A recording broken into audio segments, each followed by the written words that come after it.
In college, some people choose to have roommates simply because they want to live with somebody they're friends with. Others do it because it's the economically smart thing to do, but whatever the reason, living with a roommate or roommates means you're going to have some shared expenses and that there's a few different tips and pitfalls to be aware of.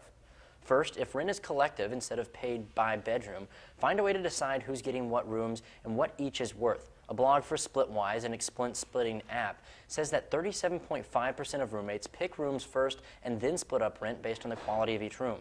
They list several factors that change how much a room is worth. The top 5 from most to least important are no door, private shower, private toilet, room size, and if there are windows. The next big tip is to find a way of keeping track of who has paid what.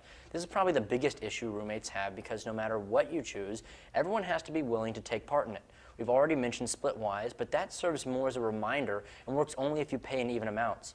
Expenture.com is another great site with awesome charting options, but it still has its limitations. Personally, if you understand how to use Excel spreadsheets, setting up a Google Docs spreadsheet with formulas in it is the best option. You can set an expense for anything, deposit money of different amounts, and really do anything you want with it. The downside is someone could accidentally mess with the formula and you'd still need everyone to commit to using it. A couple of other quick tips. While pooling money is okay for rent, utilities, and other shared expenses, never pool expenses for things some people use more than others, especially not for food. It becomes too complicated, and if you eat ramen and your roommate eats steak, you're going to end up paying for it. Also, have your roommate sign a contract going in.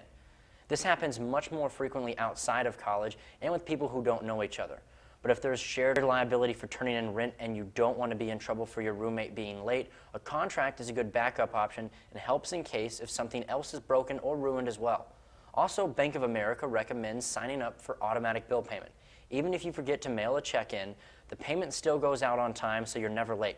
You just have to make sure you have money in your account.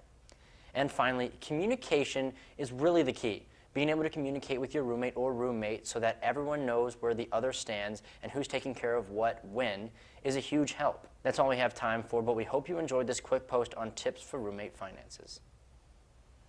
We can obviously cut in between those.